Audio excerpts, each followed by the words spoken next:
If you've been following Razer, you'll know that RTX 3000 series are coming to both their Blade 15 and Blade Pro 17 laptops. And by the time you watch this video, you'll either have already pre-ordered them or can outright purchase them right now. But what if you wanted something a little smaller?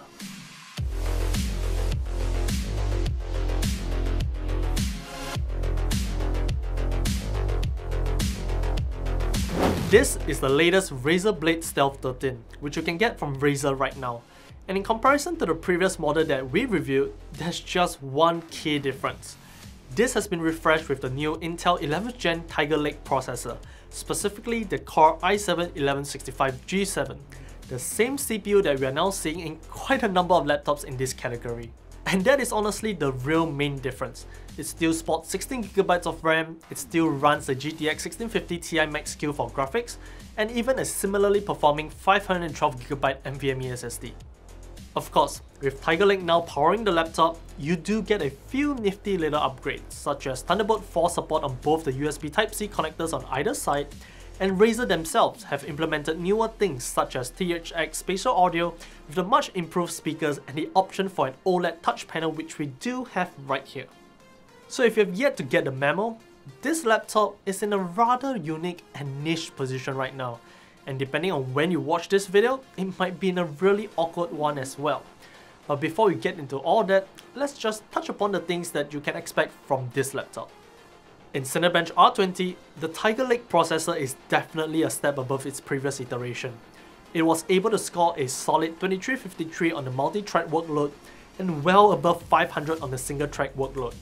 And remember, this is still a processor with just 4 cores and 8 threads.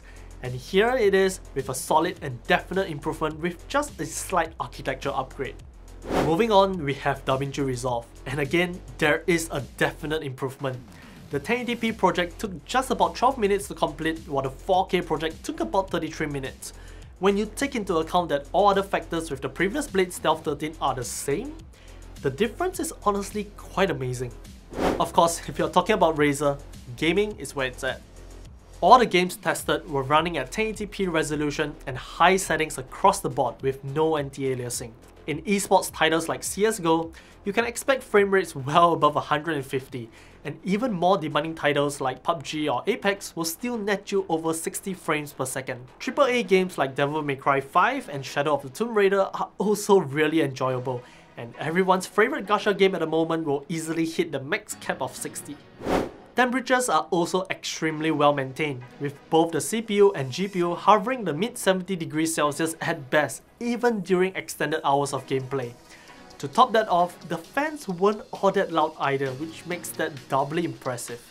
In short, gaming is rather impressive, and that's all thanks to the GTX 1650 Ti Max-Q that powers this laptop.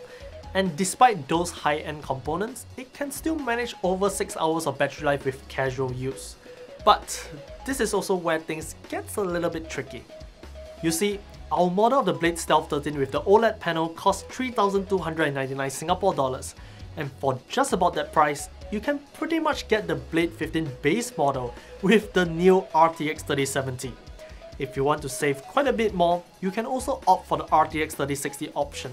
No matter how you slice it, you'll be getting much more performance for your dollar, perhaps double or even triple that. So with that in mind, where does the Razer Blade Stealth 13 fit? And just like I've mentioned earlier, this laptop fills a really niche position in the market. This laptop is filling the shoes of what would have been the Alienware 13. The Blade Stealth 13 is a laptop that has extremely good build quality, it's compact and lightweight, offers superb performance for its class, a beautiful display, great keyboard and trackpad, powerful speakers, decent port selection, and more.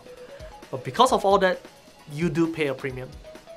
This is honestly a serious feat of engineering, and I believe that Razer so far has been the only company that successfully pulled this off. But with that said, I still can't recommend this laptop, at least not now.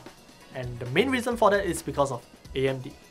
With the announcement of Ryzen 5000 series for mobile at CES at the start of this year, I really do think that the Ryzen 7 5800U with 8 cores and 16 threads should be the CPU configuration for the Blade Stealth 13. If this laptop is able to tame a 28W CPU, I'm pretty sure it can handle a 15-watt CPU with ease, perhaps even room for overclocking. Yes, you do lose Thunderbolt 4 support, but personally, I'm willing to trade that feature for twice the amount of cores and threads. So, Razer, if you are listening, if you can keep everything about the Blade Stealth 13 the same, but just swap out that CPU for the newer Ryzen 7 5800U, and possibly a refresh of the 3000 series from NVIDIA down the road, now that laptop would really get me hyped up. Now that's not to say that this laptop is bad, far from it. This is an impressive machine, but it's just in an awkward position right now. So if you can do those changes, now that laptop will make it best in class. Anyways, those are our thoughts on the Razer Blade Stealth 13. If you have any questions, drop them down in the comment section down below, and if there are affiliate links in the description, do check them out, and if you do, thanks for support. Don't forget to subscribe to us, follow us on Facebook and Instagram. Till the next one, see ya!